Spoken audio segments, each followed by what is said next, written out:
Faut que je monte ça à Lily. Salut Juju. Oh Lily, regarde, cette vidéo elle a été partagée 30 000 fois en une journée. Ah ouais, je sais pas pourquoi les gens partagent ça. C'est juste un gros dindon. Bah un dindon, c'est un grand tétra, c'est super rare d'en croiser, c'est une espèce menacée. On en voit plus chez moi dans les Vosges.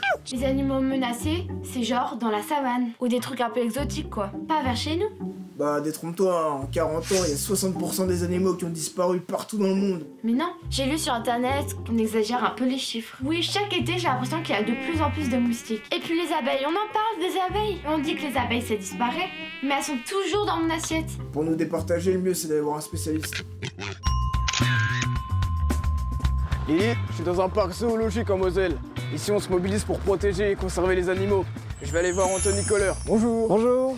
Ma copine Lily pense que les animaux qui disparaissent, c'est surtout dans les endroits exotiques. Et la Moselle, c'est pas trop exotique. Ou alors c'est peut-être parce que je connais pas. Même en Europe, même en Moselle, il y a des animaux menacés, mais on va les découvrir ça ensemble. Oh super. Vous avez un grand tétra ici? Oui, tout à fait. Mais alors, ils sont pas visibles actuellement parce qu'on est en train de travailler sur une grande volière. Pour l'instant, on pourra pas les voir. Juju, je crois que tu fais une fixette sur cet animal. Vous avez des espèces menacées?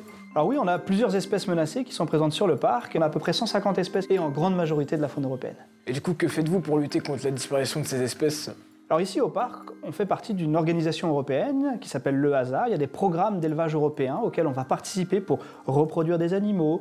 Derrière, ces animaux vont se reproduire en captivité, peuvent être remis dans la nature. Mais on a aussi un outil incroyable qui s'appelle le fonds de dotation. Grâce à ça, on a des gens qui vont nous aider, des entreprises, des particuliers qui nous donnent de l'argent. Et avec cet argent, on va faire des programmes pour restaurer des habitats dans la nature, pour aider justement à réparer un petit peu les erreurs qu'on a pu commettre dans le passé. Et ça, c'est vraiment génial. Vous pouvez nous montrer un de ces animaux menacés? Alors oui, il y en a un hyper surprenant que j'ai envie de te montrer. C'est un animal que pas grand monde connaît, c'est le glouton. On va pouvoir aller le voir. Hop. Voilà, il Juste à côté. Super, merci. Oh, il est trop mignon.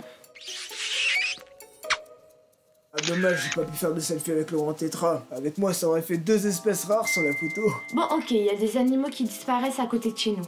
Mais est-ce que le phénomène est si important que ça? On va demander à Florian Kirchner, qui travaille pour la conservation de la nature. Au niveau mondial, on connaît déjà plus de 35 000 espèces menacées d'extinction. Ce qu'on a vu à l'échelle de la planète, c'est que effectivement 68% des animaux sauvages ont disparu ces 40 dernières années. Le problème aujourd'hui, c'est que les espèces disparaissent très vite.